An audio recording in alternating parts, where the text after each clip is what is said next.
أعوذ بالله من الشيطان الرجيم بسم الله الرحمن الرحيم وإذ قال لقمان لابنه وهو يعظه يا بني لا تشرك بالله إن الشرك لظلم عظيم۔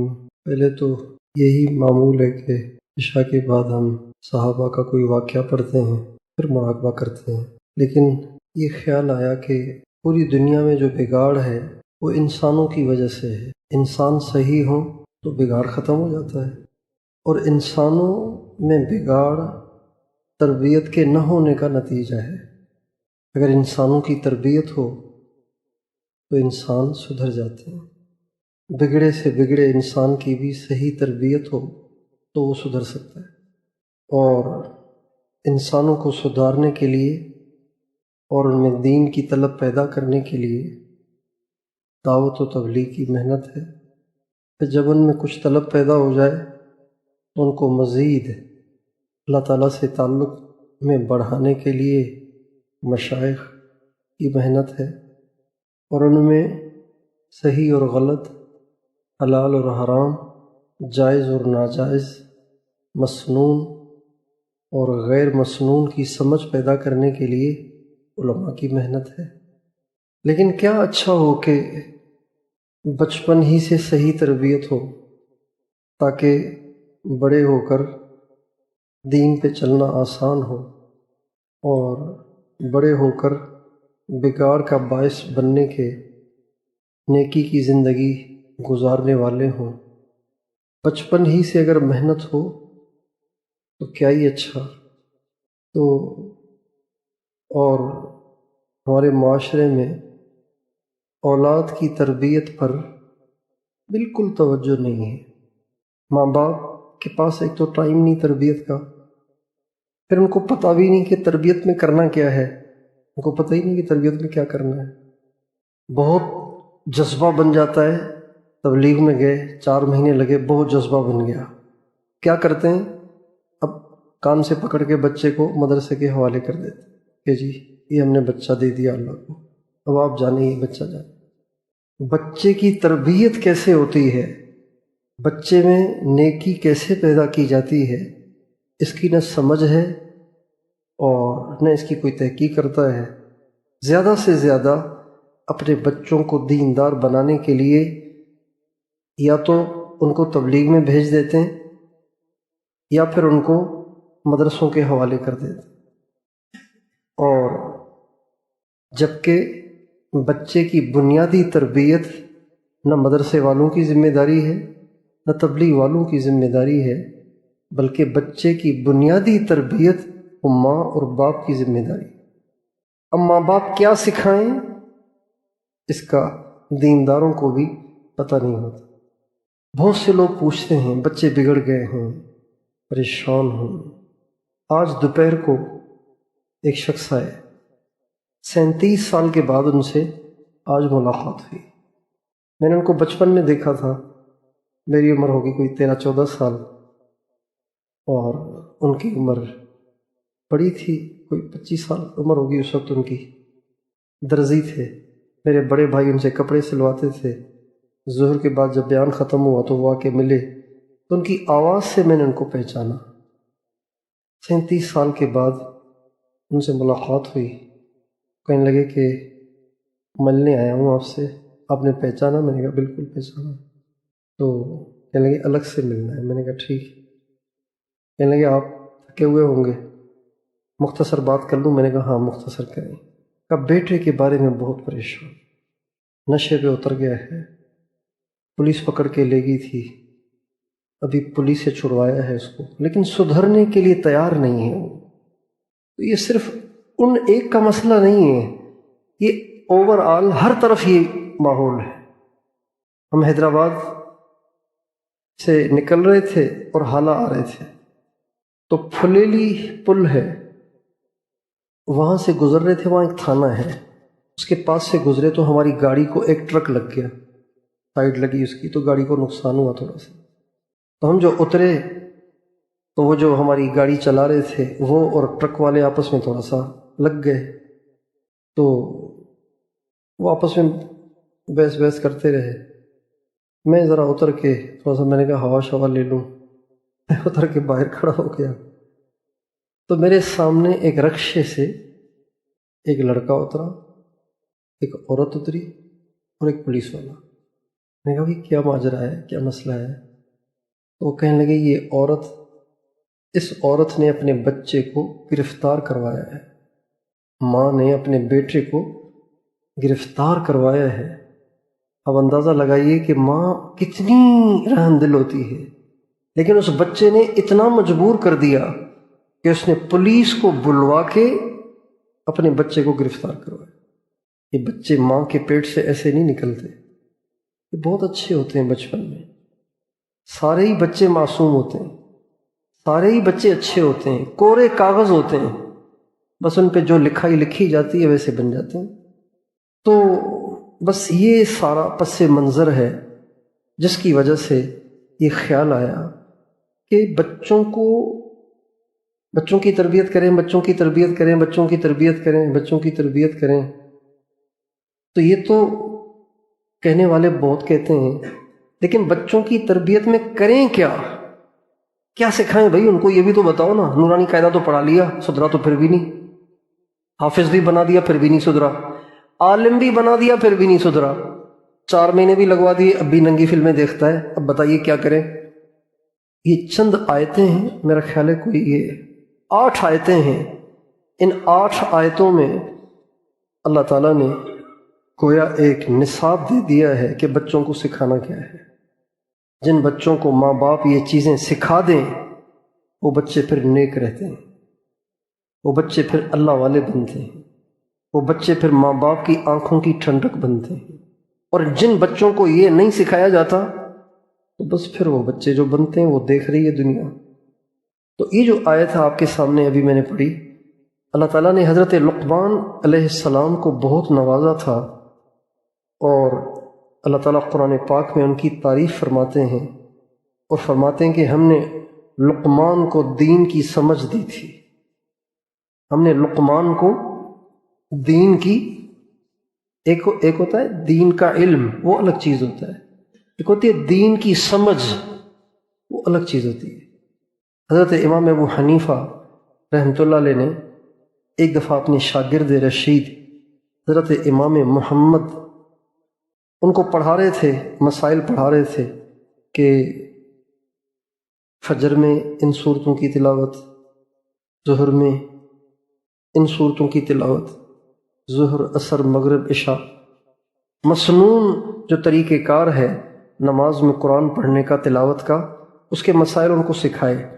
پھر ایک دن حضرت امام اعظم ابو حنیفہ نے جان کر فجر میں تاخیر کی، اور کافی تاخیر کی، یہاں تک کہ بس تھوڑا سا ٹائم رہ گیا، قریب تھا کہ اب طلوع ہو جائے چند منٹوں کے بعد۔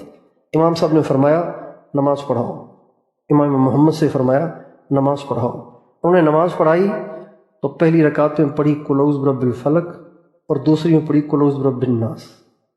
فجر میں لمبی تلاوت مسنون ہے، تو جب انہوں نے یہ تلاوت کی تو امام صاحب نے فرمایا اللہ کا شکر ہے کہ بچہ فقیہ ہو گیا۔ کیا ہو گیا بچہ؟ اب اگر جو مسئلے پڑھے تھے اسی حساب سے اگر لمبی تلاوت شروع کر دیتے تو نماز ہی قضا ہو جاتی۔ سمجھ آ گئی بھائی۔ ایک ہوتا ہے علم، ایک ہوتی ہے سمجھ۔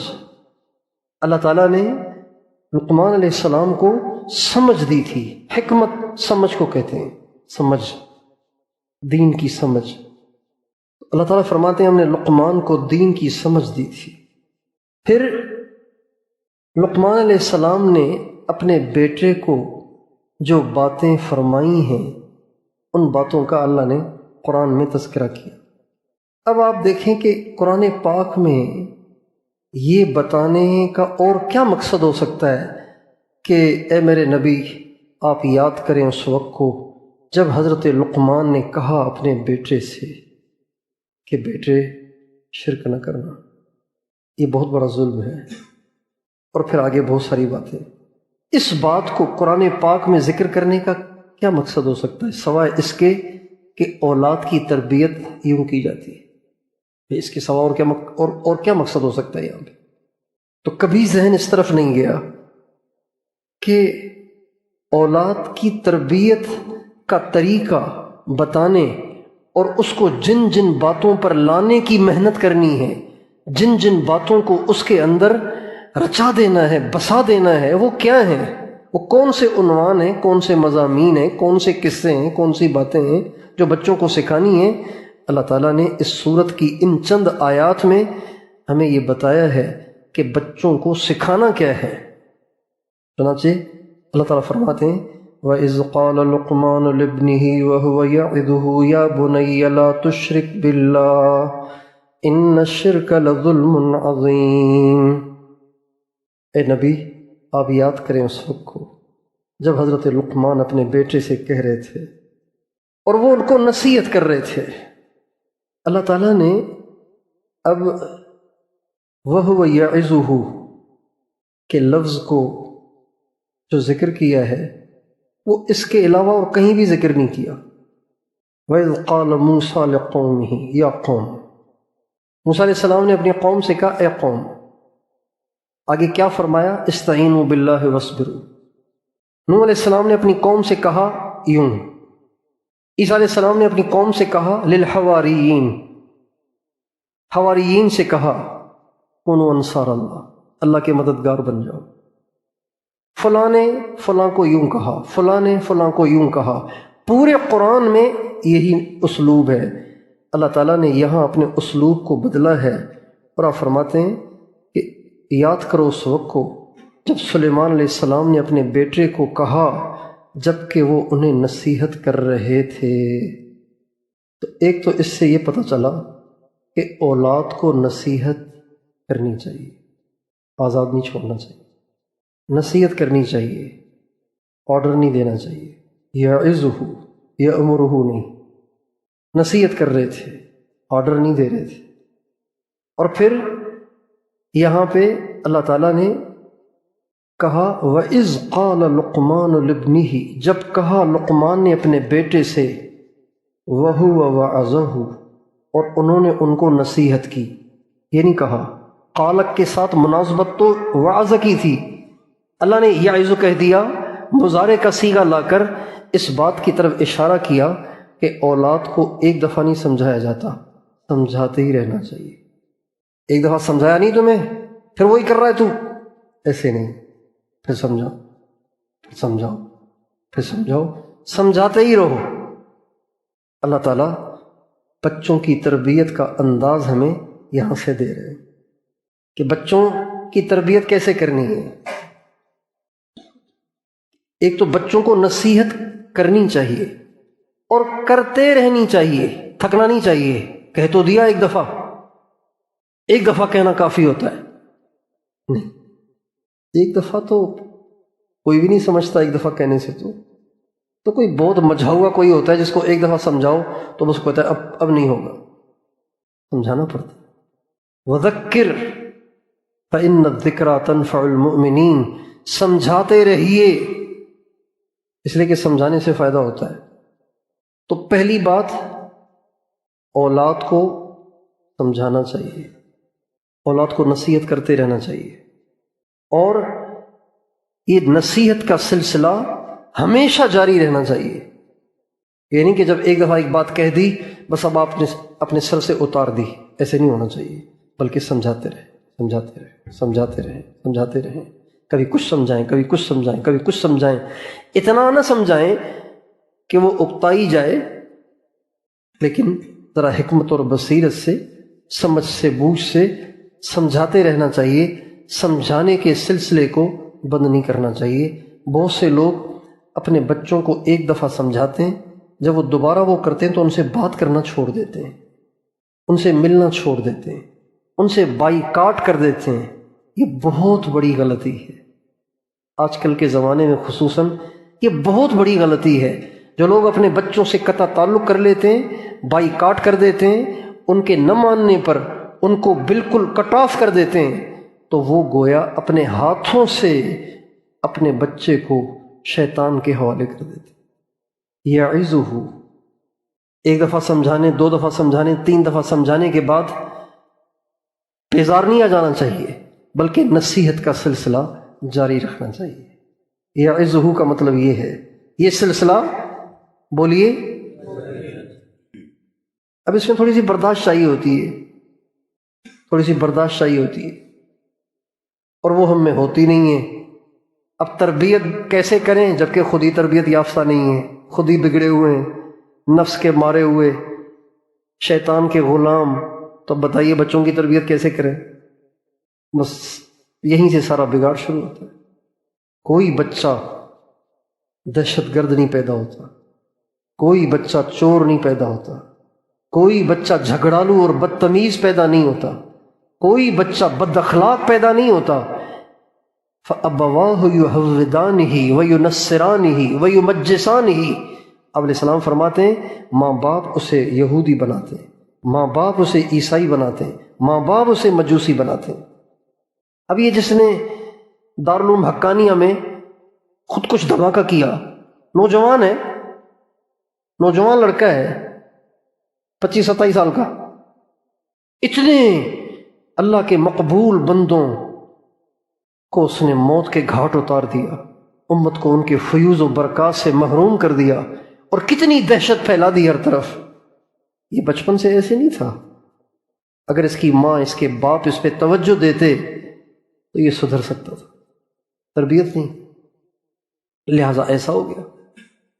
اس لیے پہلی چیز اولاد کو نصیحت کرنا، لڑائی بھڑائی، ڈانٹ گالی، آرڈر، نصیحت، نصیحت، بیٹا ایسے کرنا ہوتا ہے، بیٹا ایسے کرنا ہوتا ہے۔ ایک اور یہ ایک سلسلہ جاری رہنا چاہیے، کسی ایک حد پہ جا کے بند نہیں کرنا چاہیے۔ بہت سمجھا دیا، اب نہیں سمجھاؤں گا میں تمہیں، اب اگر تو نے کیا تو نکال دوں گا، آگ کر دوں گا، ایسے نہیں۔ وَهُوَ يَعِظُهُ، یہ نصیحت کا سلسلہ جاری رہنا چاہیے۔ آگے فرمایا یا بنی، او میرے بچے، حالانکہ جس سے خطاب ہے وہ بچے نہیں تھے۔ لقمان علیہ السلام کی بیوی اور بیٹا یہ دونوں کافر تھے، دونوں کافر تھے۔ لقمان علیہ السلام نے مسلسل ان پہ محنت کی، ایک تقریر سے نہیں ہوئے مسلمان، مسلسل ان پہ محنت کی۔ وَهُوَ يَعِظُهُ، یہ مسلسل کام ہوا ہے، کرتے کرتے کرتے کرتے اللہ تعالیٰ نے ان کی محنت کو قبول کیا اور وہ دونوں مسلمان ہو گئے۔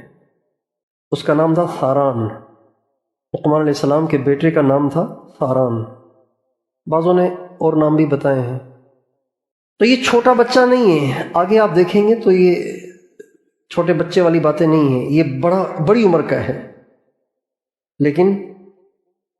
لیکن جب بڑے سے بھی خطاب کیا جا رہا ہو لیکن بولنے والے کا انداز مشفقانہ ہو، شفقت والا ہو، تو وہ لہجہ بچوں والا اختیار، میرے بچے ایسے نہیں ہوتا، میرے چاند، میرے منع، ہم بڑے سے بات کر رہا ہے۔ لیکن ہمارے حاجی صاحب، اللہ تعالیٰ ان کی قبر پہ کروڑوں رحمتیں اتارے، وہ ان کے یہ لہجے میں تھا۔ اچھا، ان کو یہ اپنی طرف سے نہیں ملا تھا، ان کو ان کے شیخ سے ملا تھا۔ مجھے پتہ نہیں تھا اس بات کا، جب میں نے کتابیں پڑھیں تو پھر مجھے نظر آیا کہ حضرت حاجی صاحب کے جو شیخ تھے نا، شاہ عبد القادر رائے پوری، ان کا لہجہ یہ تھا۔ پھر میں نے ان کے شیخ شاہ عبد الرحیم رحمۃ اللہ علیہ کی سوانح عمری پڑھی، شاہ عبد الرحیم رائے پوری، ان کی سوانح عمری پڑھی تو اس میں دیکھا کہ ان کا لہجہ تھا وہ۔ پھر اور پیچھے گیا میں، ان کے جو شیخ تھے نا شاہ عبد الرحیم سہارنپوری، ایک تھے شاہ عبد الرحیم رائے پوری، وہ تھے مرید، اور ان کے شیخ تھے شاہ عبد الرحیم سہارنپوری، وہ تھے شیخ، یعنی شاہ عبد القادر رائے پوری کے دادا شیخ، حاجی صاحب کے پردادا شیخ۔ جب ان کی سوانح عمری پڑھی تو پھر پتہ چلا کہ اصل میں یہ لہجہ ان کا تھا۔ یہ لہجہ میرے چاند، یہ لفظ میرے چاند ایسے نہیں ہوتا، یہ الفاظ اصل میں حضرت شاہ عبد الرحیم سہارنپوری کے ہیں، ان سے یہ لہجہ ملا شاہ عبد الرحیم رائے پوری کو، ان سے یہ لہجہ ملا شاہ عبد الرحیم رائے پوری، شاہ عبد القادر رائے پوری کو، ان سے یہ لہجہ ملا حضرت حاجی صاحب۔ بات یہ ہے، میری منی، میرے پیارے، میرے بچے، میرے چاند، ہماری تشکیل ہوئی ناروے، ویزا نہیں مل رہا تھا، تو میں حاضر ہوا ملنے کے لیے۔ فرمانے لگے تمہارا کیا ہوا؟ میں نے کہا جی وہ ناروے تشکیل ہے لیکن ویزا ہی نہیں مل رہا، 1.5 مہینہ ہو رہا ہے، 2 مہینے گزر رہے ہیں، ویزا نہیں مل رہا۔ فرمانے لگے میری منی، میری بچے، میری منی، بات یہ ہے کہ اصل میں تم نے اپنے دل سے نا اللہ کے غیر کے تأثر کو نکالا نہیں ہے۔ پھر فرمانے لگے سنجن ویزے سے نہیں ہوتا، اللہ سے ہوتا ہے۔ سنجن ایک ویزا ہوتا ہے جو اگر مل جائے تو سارے یورپ کے ممالک میں آپ جا سکتے ہیں، اس سے نہیں ہوتا، اللہ سے ہوتا ہے۔ تو میں نے کہا جی پھر یہ تأثر آخر ختم کیسے ہوگا؟ تو فرمانے لگے میری منی، میرے نزدیک تو اللہ کے غیر کا تأثر ختم کرنے کے لیے روزانہ 300 دفعہ لا الہ الا اللہ اور 300 دفعہ اللہ اللہ، یہ کہنا بہت ضروری ہے۔ قادری تھے نا، تو جب بولنے والے کے اندر شفقت ہو تو وہ بڑے کو بھی چھوٹے والا لہجہ دے دیتا ہے۔ چنانچہ حضرت لقمان علیہ السلام اپنے بالغ بیٹے کو فرما رہے ہیں یا بنی، میرے چھوٹے بچے۔ بنی تصغیر ہے، ابن کی تصغیر ہے بنی، یا بنی، میرے چھوٹے بچے۔ اس سے ایک سبق یہ بھی ملا کہ اولاد کو نصیحت کرنے میں شفقت ضروری ہے، محبت ضروری ہے، سختی، تند لہجہ، تیز لہجہ، ان کی بےعزتی کرنا، یا بنی، میرے بچے۔ اللہ تعالیٰ کو لقمان علیہ السلام کا اپنے بچے کو نصیحتیں کرنا اتنا پسند آیا کہ خاتم النبیین پر وحی بنا کے اسے اتار دیا، قرآن کا اسے حصہ بنا دیا، اور قیامت تک کے انسانوں کو اولاد کی تربیت کا ایک دستور دے دیا، کیوں کرنی ہے تربیت۔ اور اللہ اتنے خوش ہوئے ہیں ان سے کہ اللہ نے سورت ہی ان کے نام کی بنا دی، لقمان، سورت لقمان، یا بنی، میرے بچے۔ اب یہ تو ہیں پہلے کی چیزیں، اب نصیحتیں شروع ہو رہی ہیں۔ اب پہلے کیا سکھانا ہے؟ سب سے پہلے اولاد کو کیا سکھانا ہے؟ لا تشرک باللہ، شرک نہ کرنا۔ سب سے پہلے جس چیز کی اولاد کے دل میں نفرت ڈالنی ہے وہ کیا ہے؟ وہ کیا ہے؟ کہ کہتے ہیں نا اولاد کی تربیت کیسے کریں، یہ آگے اولاد کی تربیت۔ اب کیا سکھانا ہے آپ کو؟ یہ سکھانا ہے لا تشرک باللہ، بیٹا شرک نہ کرنا۔ ہمارے معاشرے میں سب سے زیادہ اولاد کو جو خوف دلایا جاتا ہے وہ غربت کا۔ کس کا خوف دلایا جاتا ہے؟ کس کا خوف دلایا جاتا ہے؟ ہمارے بچے کس چیز سے ڈرتے ہیں؟ ہمارے بچوں میں شوق کس چیز کا ہے؟ مالداری کا، مالدار ہونے کا شوق ہے، اور سب سے زیادہ خوف غربت کا ہے۔ یہی تو جڑ ہے ساری خرابی کی۔ غریب ہونے سے ڈرا دیا، مالدار ہونے کا شوق پیدا کر دیا، اب وہ حرام کمائے حلال کمائے۔ اب جس نے خود کچھ دھماکہ کیا ہے اس مفت میں تھوڑی کیا ہے، ہزاروں ڈالر ملے ہوں گے اس کو، ہزاروں ڈالر ملتے ہیں۔ سب سے پہلے جس چیز کی اولاد کے دل میں نفرت ڈالنی ہے وہ شرک ہے۔ اور یہ صرف لقمان علیہ السلام کی بات نہیں ہے، سارے انبیاء نے ایسے ہی کیا ہے۔ اللہ تعالیٰ قرآن پاک میں فرماتے ہیں کہ وَوَصَّى بِهَا إِبْرَاهِيمُ بَنِيهِ وَيَعْقُوبُ يَا بَنِيَّ إِنَّ اللَّهَ اصْطَفَى لَكُمُ الدِّينَ فَلَا تَمُوتُنَّ إِلَّا وَأَنْتُمْ مُسْلِمُونَ۔ ابراہیم علیہ السلام نے انتقال سے پہلے اپنے بچوں کو بلایا۔ بچے تو ان کے تھے 2 بچوں، اس لیے کہا کہ پوتے بھی ہو گئے تھے۔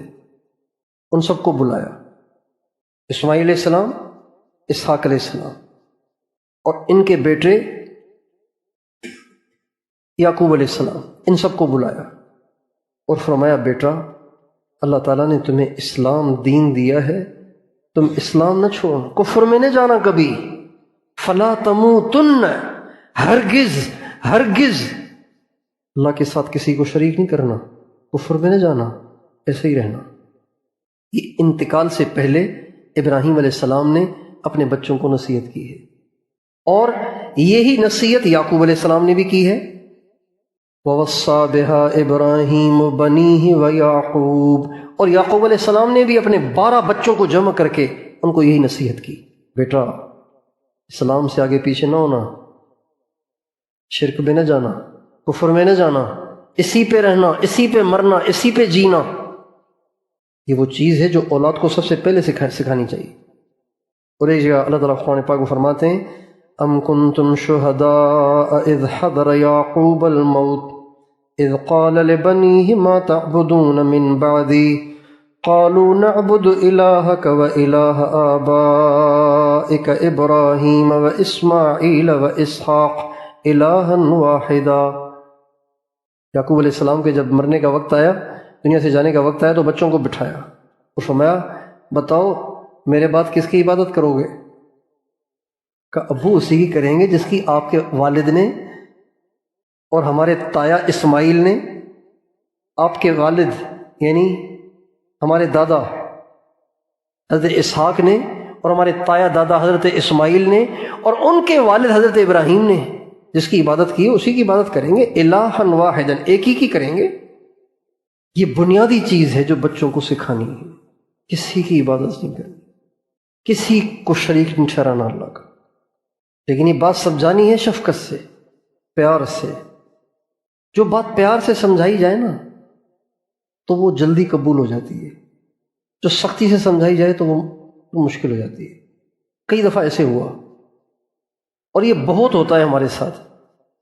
بعض وقت کوچ میں سفر کرتے ہیں، کوچ والا گانے چلا دیتا ہے، میں ساتھی سے کہتا ہوں بھائی اس کو سمجھاؤ یار، اگلا جاتا ہے بھائی کیا بات ہے یار گانے بند کرو نا بھائی، کہتا آپ نے بیٹھنا تو بیٹھو ورنہ اتر جاؤ، آپ کی وجہ سے میں سب کو گانے سے محروم کروں گا کیا؟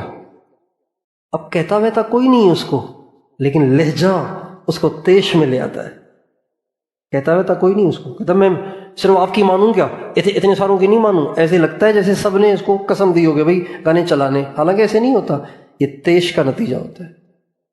اور یہ بہت دفعہ ہوا میرے ساتھ، پھر میں اٹھ کے جاتا ہوں اور کچھ بھی نہیں کہتا، صرف ٹھوڑی پہ گانے بند کر دو گے، احسان ہوگا، آپ دعائیں کریں گے آپ کے لیے، اسی وقت بند کر دیتا ہے۔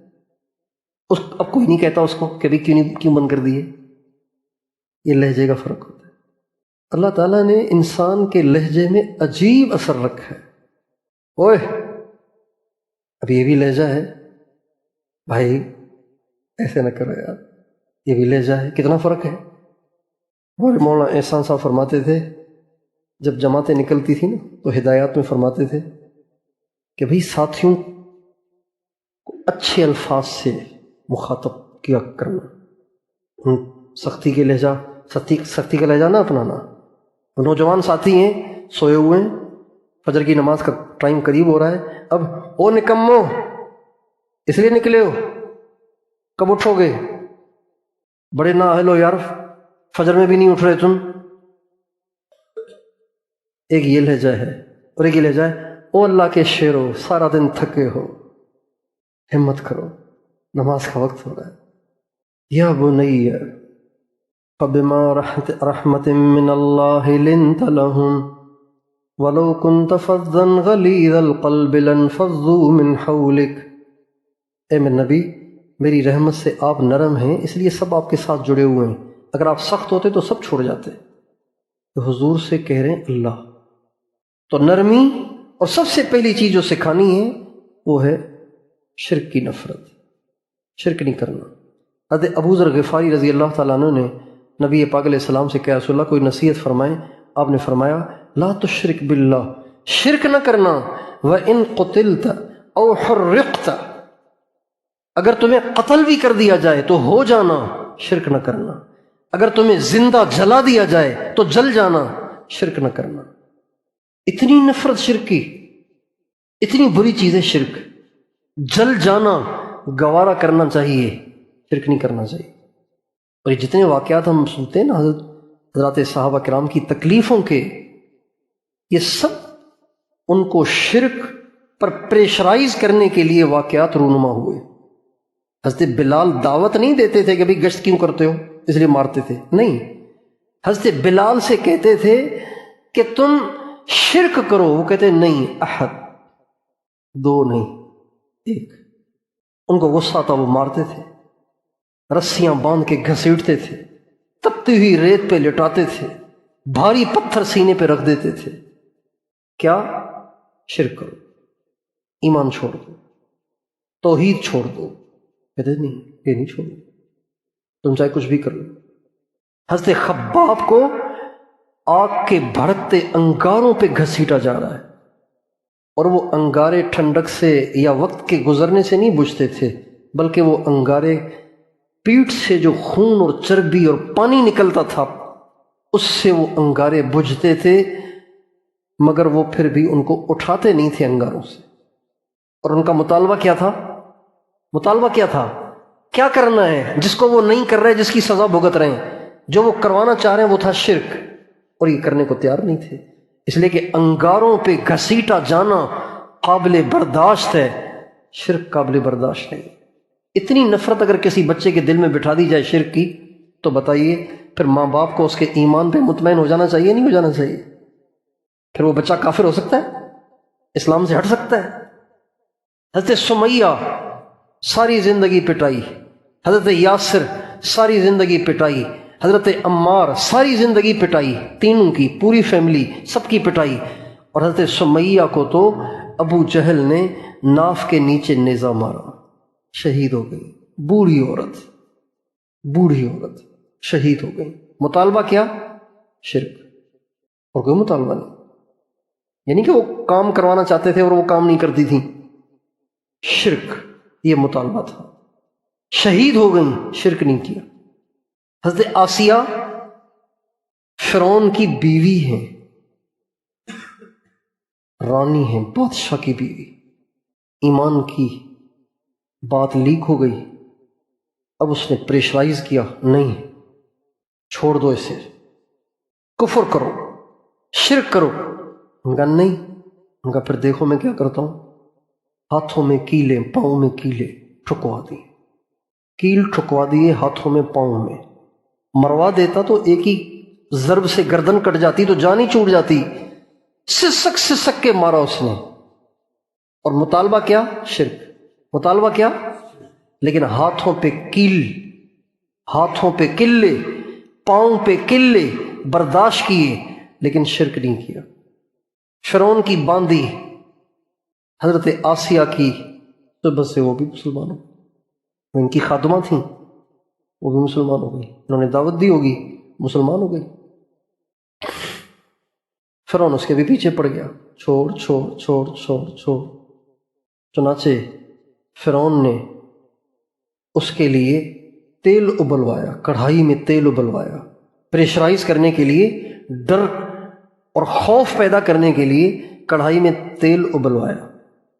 اور اس کی 2 بچیاں تھیں، پہلے ایک بچی ہاتھ سے چھین کے کڑھائی کے تیل کی کڑھائی میں ڈال دی۔ ماں کے سامنے جب بچی کڑھائی کے تیل میں ڈالی جائے تو اس سے بڑا پریشر اور کیا ہو سکتا ہے؟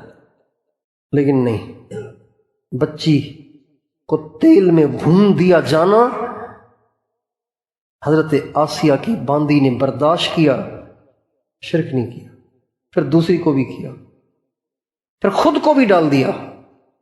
لیکن جانے سے پہلے اس باندی نے وصیت کی فرعون کو کہ ہم تینوں کو جب جلا چکو تو ہماری ہڈیاں کٹھے دفن کرنا، میرے بچے میرے ساتھ، میری بچیاں میرے ساتھ۔ ہمارے نبی جب معراج کے لیے مکہ معظمہ سے جا رہے تھے مسجد اقصی فلسطین کی طرف، بیت المقدس کی طرف، مسجد اقصی تو نہیں تھی اس وقت، بیت المقدس کی طرف جا رہے تھے، تو جب مصر سے گزر ہوا تو آپ نے فرمایا جبریل جنت کی خوشبو آ رہی ہے۔ کہاں یا رسول اللہ؟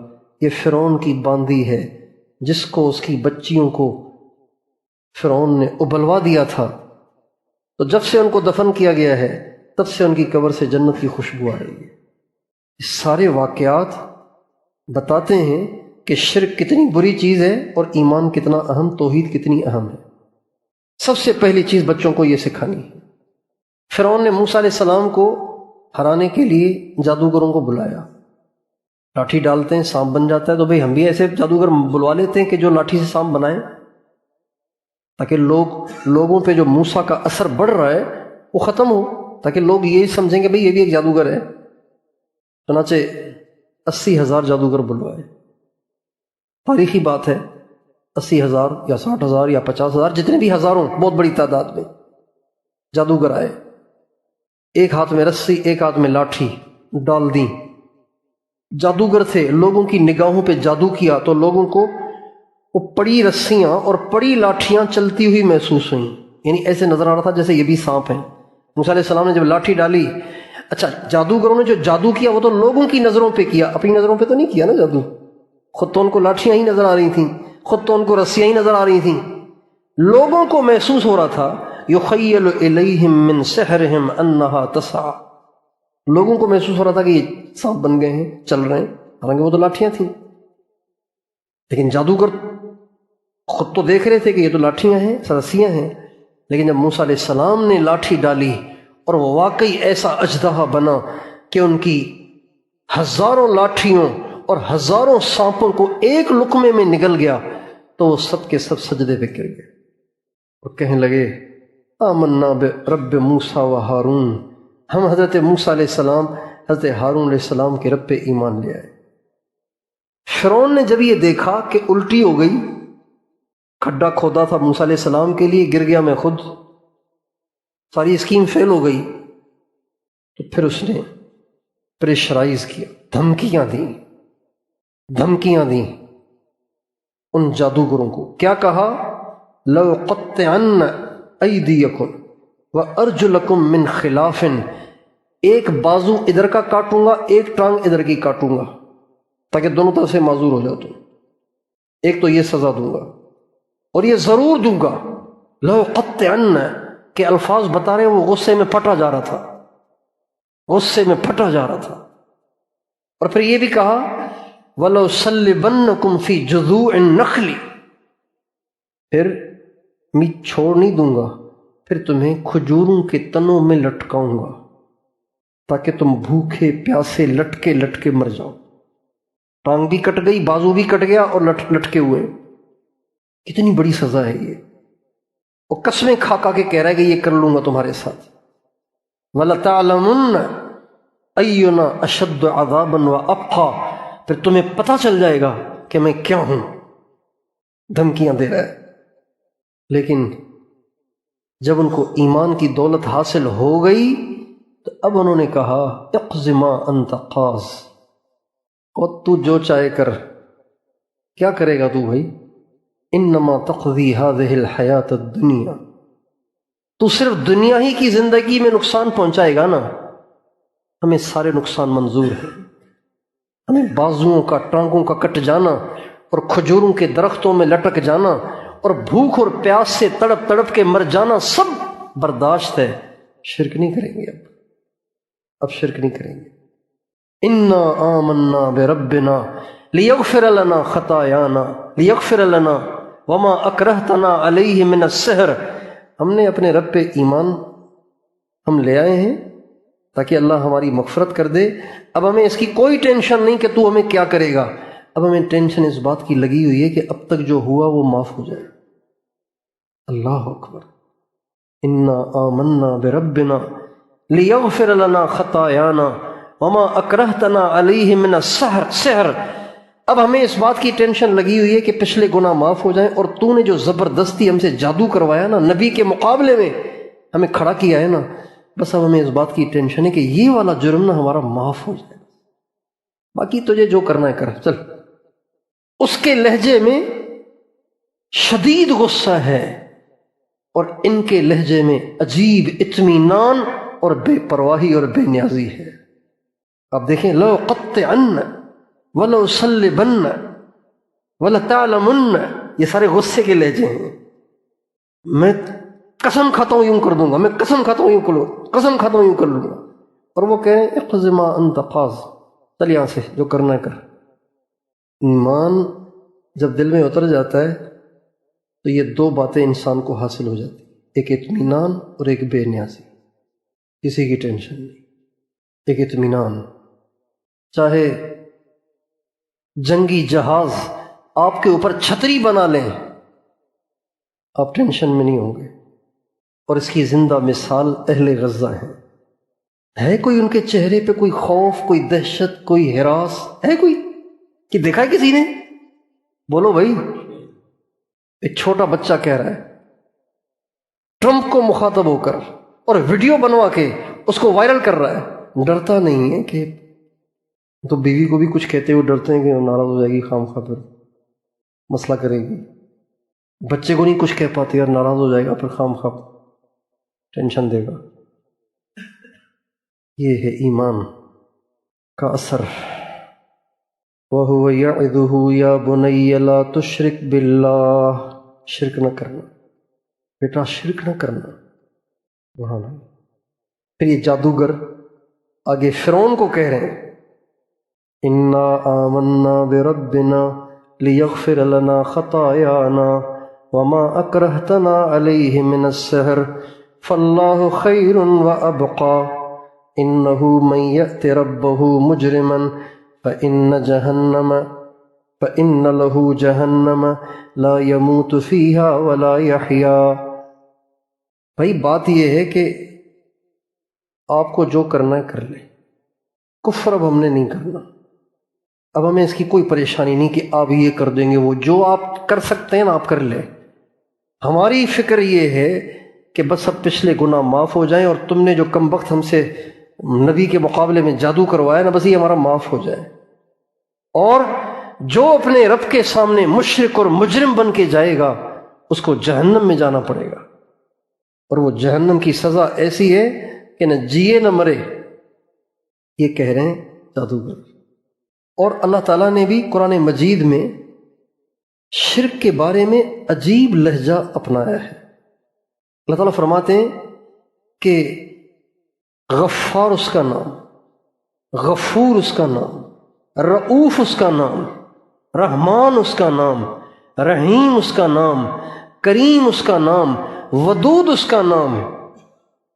لیکن کہہ رہا ہے ان اللہ لا یغفر ان یشرک بہ، دیکھو میں بہت کریم ہوں، بہت رحیم ہوں، لیکن شرک معاف نہیں کروں گا۔ باتیں سیدھی سیدھی، یہ کر کے آؤ گے پھر تمہاری کوئی نہیں سنی جائے گی، پھر تمہیں جہنم ہی جانا ہے۔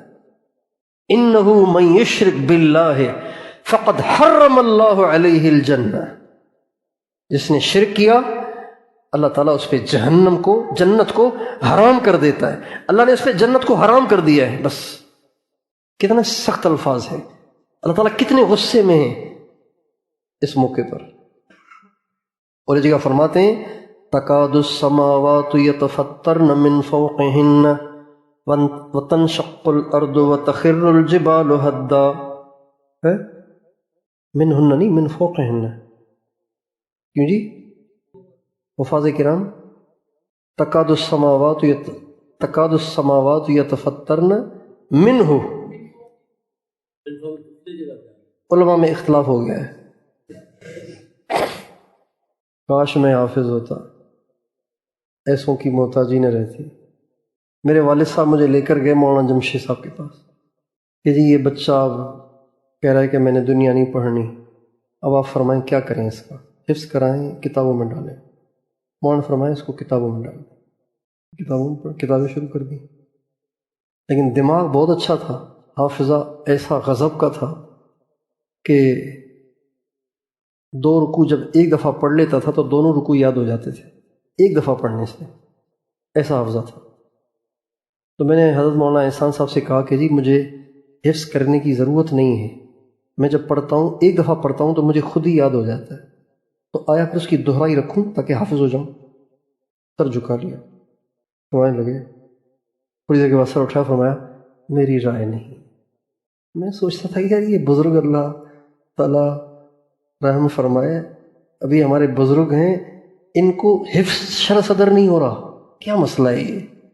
انہوں نے بھی کہا کہ حفظ مت کراؤ، اب مجھے اللہ نے دماغ دیا ہے، اب یہ مراقبہ کر کے فرما رہے ہیں کہ حفظ میرا مشورہ نہیں ہے۔ اللہ کی شان دیکھیے، اس کے بعد، اس کے کوئی 1 سال کے بعد میری طبیعت، میرا معدہ، میری نیند ڈسٹرب ہونا شروع ہوئی اس کے بعد سے، اور پھر یہ راز مجھ پہ کھلا کہ اگر میں اس کو اپنے حفظ میں لے آتا جو یاد ہو جاتا تھا اس کو اپنے حفظ میں لے آتا تو میں پھر اس کی دہرائی نہیں کر سکتا تھا، اتنی میری طبیعت خراب رہنے لگی اور اتنا ذہن میرا گرتے گرتے گرتے گرتے کمزور ہو گیا۔ کلندر ہر چگوید تھی تگوید۔ تو اللہ تعالیٰ اس آیت میں فرماتے ہیں کہ جب تم عیسیٰ کو میرا بیٹا کہتے ہو نا تو اس وقت قریب ہوتا ہے کہ آسمان پھٹ جائیں، زمین پھٹ جائے اور پہاڑ ریزہ ریزہ ہو جائیں، ان دعوا للرحمن ولدا۔ جب تم کہتے ہو نا کہ اللہ کا بیٹا ہے، عیسیٰ اللہ کا بیٹا ہے، اور تم اس کو میرا شریک ٹھہراتے ہو، تو اس وقت اتنا مجھے غصہ آتا ہے کہ قریب ہے کہ آسمان پھٹ جائیں، زمین پھٹ جائے اور پہاڑ ریزہ ریزہ ہو جائے۔ کتنا اللہ کو غصہ آتا ہے شرک سے۔ تو سب سے پہلی چیز جو بچوں کو سکھانی ہے وہ کیا؟ شرک سکھانا ہے۔ کیا سکھانا ہے؟ شرک کی نفرت سکھانی ہے۔ سب سے پہلے کیا سکھانا ہے؟ لا تشرک باللہ ان الشرک لظلم عظیم۔ یہ ان الشرک لظلم عظیم جو ہے نا، یہ لفظ، یہ آیت کا ٹکڑا بتا رہا ہے کہ سمجھانے میں آرڈر نہ دیا جائے بلکہ لاجیکلی سمجھایا جائے۔ کسی چیز کو آپ روکنا چاہتے ہیں نا تو آپ یہ نہ کہیں یہ مت کرو، بس میں نے کہہ دیا نا نہیں کرنا، بس یہ کرو، بس میں نے کہہ دیا نا یہ تم نے کرنا ہے، ایسے نہیں، بلکہ وضاحت سے بتاؤ بیٹا یہ مت کرنا، یہ نہیں کرنا، اس لیے کہ اس میں یہ نقصان ہے، یہ نقصان ہے، یہ نقصان ہے، یہ نقصان ہے، یہ کرو، بس میں نے کہہ دیا ہے۔ آپ کو خدا ہے کہہ دیا ہے، آپ نے کہہ دیا ہے، اب اس کے کیا نفع ہیں وہ بھی بتاؤ۔ بیٹا یہ کریں گے نا اسے یہ فائدہ، یہ فائدہ، یہ فائدہ، یہ فائدہ، یہ فائدہ۔ یہ اللہ ہمیں یہاں سے سمجھا رہے ہیں، یا بنی لا تشرک باللہ، بیٹا شرک نہ کرنا۔ بات تو کافی ہو گئی، لیکن ان شرک لظلم عظیم۔ کیوں شرک نہیں کرنا؟ اس لیے کہ شرک بہت بڑا ظلم ہے، بہت برا کام ہے، یہ بہت بڑا ظلم ہے۔ یہ ظلم کہتے ہیں کسی کی حق تلفی کو۔ ظلم کسے کہتے ہیں؟ یہاں پہ یہ نہیں کہا ان الشرک لجرم عظیم، شرک بڑا جرم ہے، یہ نہیں فرمایا، بلکہ فرمایا ظلم عظیم۔ اس لیے کہ جرم وہ ہے جو آپ کی ذات سے متعلق ہے۔ یہاں تو آپ نے دوسرے کی حق تلفی کی ہے، اللہ کی حق تلفی کی ہے۔ اللہ کا ملک آپ نے اپنی طرف سے ڈیوائیڈ کر کے، تقسیم کر کے آدھا کسی اور کو دے دیا، تو آپ کون ہوتے ہیں بھائی؟ اللہ کا ملک آپ اٹھا کے کسی اور کو دے رہے ہیں۔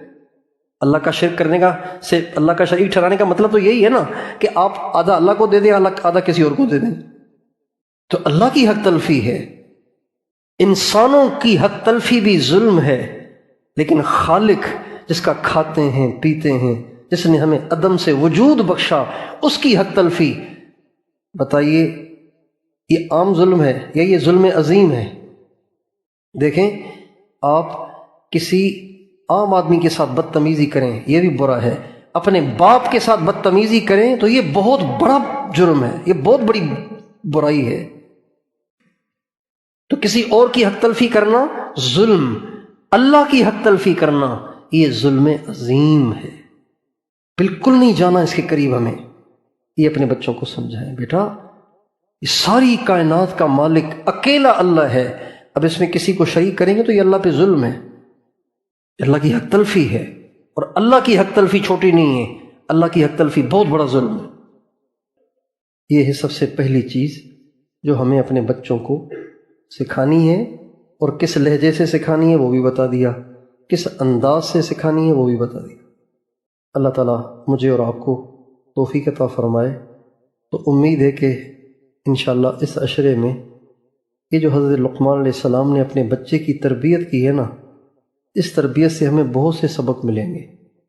تو اسی طریقے سے اپنے گھروں میں تربیت کا نظام قائم کریں گے نا۔ ہم لوگ باہر بڑے با اخلاق ہوتے ہیں، گھر جا کے بد اخلاق ہوتے ہیں، باہر منتیں کرتے ہیں، گھر میں جا کے آرڈر چلاتے ہیں، یہ کرو، یہ کرو، یہ نہ کرو، یہ نہ کرو۔ ایسے نہیں کرنا چاہیے۔ آپ کی شفقت کا زیادہ مستحق آپ کا گھر ہے۔ آپ کی حکمت کا زیادہ مستحق آپ کا گھر ہے، آپ کی نرمی کا زیادہ مستحق آپ کا اپنا گھر ہے۔ ٹھیک ہے انشاءاللہ۔ پنجابی میں کہتے ہیں ترلے کرنا، ترلے کرنا، باہر ترلے کرتے ہیں اور گھر میں آ کے جوتا اٹھاتے ہیں۔ سمجھتے ہیں ترلے؟ نہیں سمجھتے ہیں؟ تو اب گھر میں بھی ترلے کرنے ہیں۔ اب یہ نہیں کہ خواہ مخواہ بچوں کے پاؤں پہ پاؤں پڑ جانا ہے، ایسے بھی نہیں کرنا، محبت سے، سکون کے ساتھ، نرمی سے، وقتاً فوقتاً نصیحت کرتے رہنا ہے، ان کو چھوڑنا نہیں ہے ان کے حال پہ۔ ٹھیک ہے انشاءاللہ۔